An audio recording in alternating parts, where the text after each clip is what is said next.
Europe 1. Le grand direct des médias avec Jean-Marc Morandini. Et le fait média du jour, c'est donc la pression qui reste très forte sur les médias, une semaine après l'attentat contre Charlie Hebdo. Jérôme Ivaditchenko, bonjour. Bonjour. Vous êtes notre expert média et c'est le Canard enchaîné qui fait aujourd'hui l'objet de menaces. Et oui, le journal satirique qui n'a jamais été tendre avec les islamistes radicaux le raconte dans son édition en kiosque ce matin.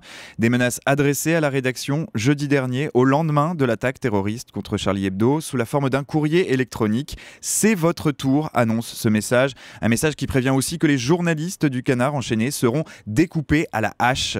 Alors les menaces, l'hebdomadaire y est habitué, mais après les événements de ces derniers jours, elles sont prises très au sérieux.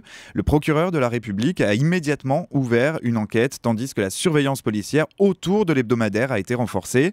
Un contexte et des menaces qui ne rassureront pas les salariés des Inrocks. Pour son numéro en kiosque ce matin, le magazine met en une un dessin de Charles Berberian qui représente le prophète Mahomet en train de pleurer la disparition de Charb, de Cabu, de Wolinski.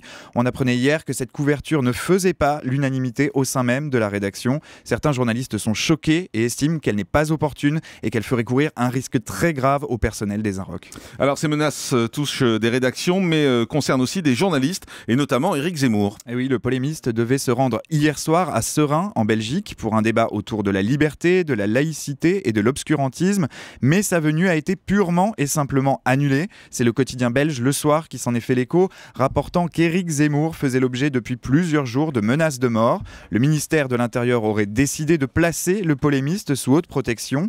3 policiers l'accompagneraient désormais dans ses déplacements, des déplacements qu'il doit limiter au maximum. Selon une source citée par Le Soir, il serait même interdit de participer à toute manifestation publique. Et c'est donc dans un contexte de grande tension que sort le nouveau numéro de Charlie Hebdo. Et oui, difficile de ne pas être au courant. En revanche, il sera peut-être plus difficile de vous le procurer ce matin, tant l'affluence devant les kiosques est grande. On peut le constater en observant les nombreuses photos de files d'attente postées sur les réseaux sociaux depuis quelques heures. Sur la couverture de ce numéro, qui devrait bénéficier d'un tirage exceptionnel à 5 millions d'exemplaires, on peut voir une nouvelle fois le prophète Mahomet. Il pleure, il tient entre ses mains une pancarte où est inscrite la fameuse phrase « Je suis Charlie ».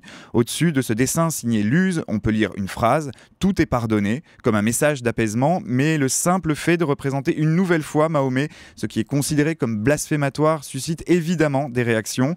Dès la diffusion de cette couverture sur les réseaux sociaux hier, l'instance qui représente l'islam auprès des autorités égyptiennes a considéré que cette couverture était une provocation injustifiée.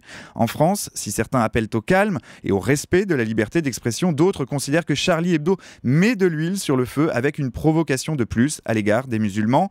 Charlie Hebdo n'est pas seul dans cette situation. Ce matin, au Maghreb, c'est la couverture de Marianne qui provoque la colère des autorités. Il s'agit d'un dessin de T-News, l'un des caricaturistes de Charlie Hebdo tué la semaine dernière. On y voit une main, celle d'Allah, qui écrase un djihadiste avec cette phrase « Allah est assez grand pour défendre Mahomet tout seul ». Marianne a donc été immédiatement interdit en Algérie et censuré en Tunisie et au Maroc. Le combat pour la liberté d'expression ne fait sans doute que commencer. Merci beaucoup Jérôme Ivaditchenko et sur tous ces sujets bien évidemment on vous attend au standard d'Europe 1 39 21. On en parlera à partir de 10h avec nos invités. Réagissez à ces menaces qui pèsent sur les journalistes, à cette pression qui existe, à ces journaux qui osent mettre des dessins de Mahomet en une ou encore à Dieudonné, on vous le disait tout à l'heure, qui a donc été interpellé et placé en garde à vue pour apologie du terrorisme. Tous ces sujets, toutes vos réactions 39 21.